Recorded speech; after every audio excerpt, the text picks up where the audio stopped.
అబ్బా! ఈ కర్రీని గనక చపాతీ కాంబినేషన్‌లో, రోటీ కాంబినేషన్‌లో టేస్ట్ చేస్తే ఎక్సలెంట్‌గా ఉంటది. ఒక్క ముక్క కూడా వదిలిపెట్టరు.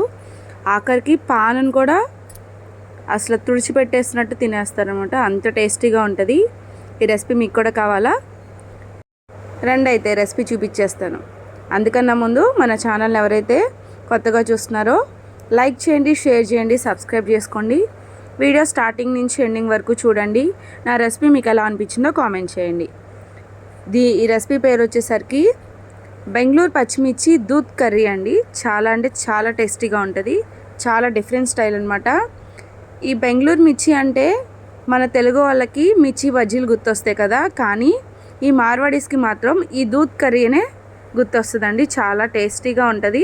వాళ్ళు ఎక్కువ ఈ కర్రీని ప్రిఫర్ చేస్తారు. రోటీస్లో కానీ, పుల్కాస్లో కానీ, లేదా బటర్ నాన్స్ ఉంటాయి కదా దాంట్లో కానీ వాళ్ళైతే ఎక్కువ ప్రిఫర్ చేస్తారు.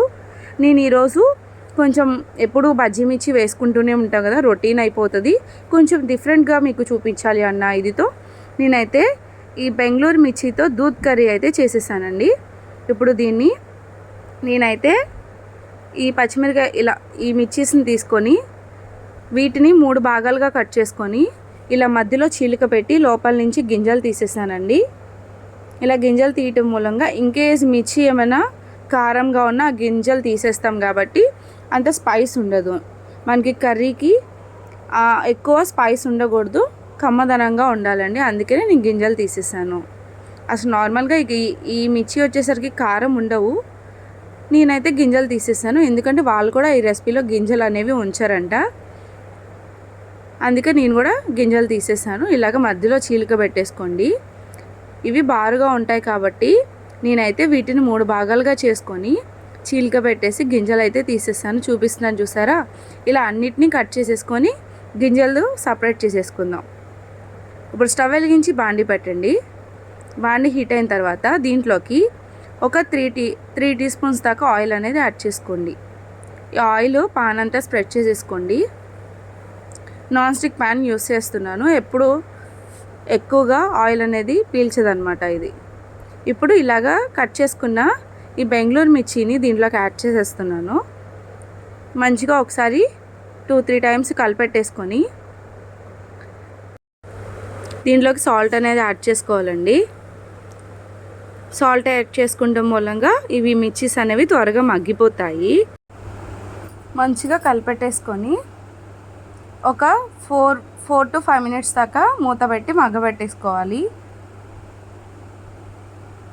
ఇలా 5 minutes తర్వాత మూత తీసి చూస్తే చూసారా, చక్కగా బజ్జీ మిర్చి అనేవి మంచిగా మగ్గిపోయి చక్కగా మెత్తబడి ఉంటాయి. దీన్ని ఒకసారి కలిపెట్టేసుకొని ఒక గిన్నెలోకి ట్రాన్స్ఫర్ చేసేసుకోండి.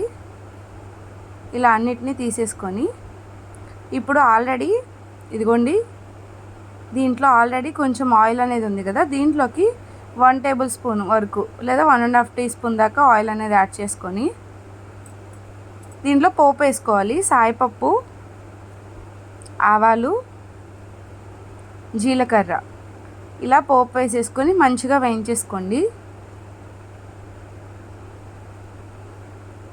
ఇలా కొంచెం గోల్డెన్ రెడ్ కలర్లో వేగిన తర్వాత సన్నగా తరిగిన 3 వెల్లుల్లి రెబ్బలు ఇలాగా కట్ చేసి వేసేసుకుంటున్నాను. అలాగే 1.5 ఇంచ్ అల్లం ముక్కని ఇలాగ తురిమి వేసుకుంటున్నానండి. ఈ రెసిపీకి ఖచ్చితంగా ఇలా కట్ చేసి తురిమే తీసుకోవాలండి. ఎలాగో అల్లం వెల్లుల్లి వేశారు కాబట్టి పేస్ట్ వేద్దాం అనుకుంటారేమో, లేదు, దీనికి వచ్చేసరికి ఇలాగ కట్ చేసి వెల్లుల్లి కట్ చేసి వేయాలి, జింజర్ ఏమో తురిమి వేయాలి. అప్పుడే దీని టేస్ట్ అనమాట. ఎందుకంటే తినేటప్పుడు అవి మనకి తెలుస్తూ ఉంటుంది ఆ ఫ్లేవర్ అనేది. ఇప్పుడు అవన్నీ వేగిన తర్వాత దీంట్లోకి ఒక 2 మీడియం సైజ్ ఆనియన్స్ సన్నగా కట్ చేసుకొని యాడ్ చేసుకున్నాను. ఇది మంచిగా కలిపెట్టేసుకొని అన్ని ఆనియన్స్కి పోపు, మనం వెల్లుల్లి అల్లం వేసాం కదా, అన్ని ఆనియన్స్కి పట్టే విధంగా 2-3 టైమ్స్ కలిపేసి మంచి గోల్డెన్ బ్రౌన్ కలర్ వచ్చే వరకు వేయించేసుకోవాలి. ఇలా మూత పెట్టి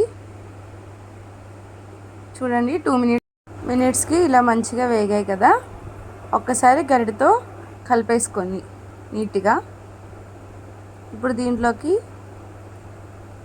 1 టేబుల్ స్పూన్ దాకా కారం, అలాగే హాఫ్ టీ స్పూన్ దాకా పసుపు, గరం మసాలా 1 టేబుల్ స్పూన్, రుచికి సరిపడా సాల్ట్ యాడ్ చేసుకొని మంచిగా కలిపెట్టేసుకోండి. ఇలా కలుపుకున్నాక దీంట్లోకి నేను బాగా ఫుల్ క్రీము అండ్ మీగడతో ఉన్న పాలనైతే 1 కప్పు పాలని 2 గంటల సేపు ఫ్రిడ్జ్లో పెట్టానండి. అలా పెడితే పాలనేవి గట్టిపడి ఫుల్ క్రీమ్గా తయారవుతాయి. ఆ మిల్క్ని దీంట్లో యాడ్ చేస్తున్నాను. కంపల్సరీ ఫుల్ క్రీమ్ ఉన్న మిల్క్ తీసుకోవాలి, లేదా మీగడ ఎక్కువ ఉన్న పాలను తీసుకొని ఫ్రిడ్జ్లో 2 గంటల సేపు కంప్లీట్గా కూల్ అవ్వనివ్వాలి. అలా కూల్గా ఉన్న పాలనే దీంట్లోకి యాడ్ చేయాలి. ఈ రెసిపీకి ఈ మిల్క్ కూడా చాలా టేస్ట్ ఇస్తుందండి. ఇదే అసలు మెయిన్ ఇంగ్రీడియంట్, ఈ మిల్కే. చెప్పాను కదా, ఫుల్ క్రీమ్ ఉండాలి, మీగడ ఉండాలి. 2 గంటల సేపు ఫ్రిడ్జ్లో పెట్టాలి. కూలింగ్ అయిన తర్వాత ఆ పాలను దీంట్లో యాడ్ చేయాలి.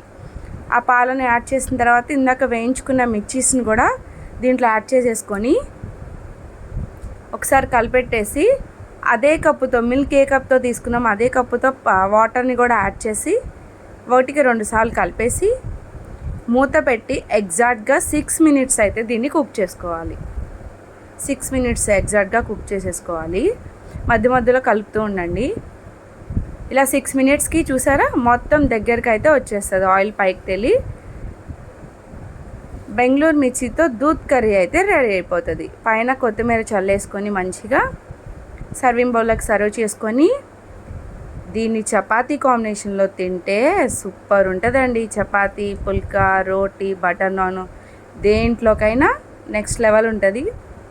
ఈరోజు రెసిపీ వచ్చేసరికి ఇదండి. మీకు నచ్చింది అనుకుంటున్నాను. డెఫినెట్లీ కర్రీ ట్రై చేసి ఎలా అనిపించిందో కామెంట్ సెక్షన్లో కామెంట్ చేయండి. నేనైతే నెక్స్ట్ వీడియోలో కలుస్తాను. Bye bye.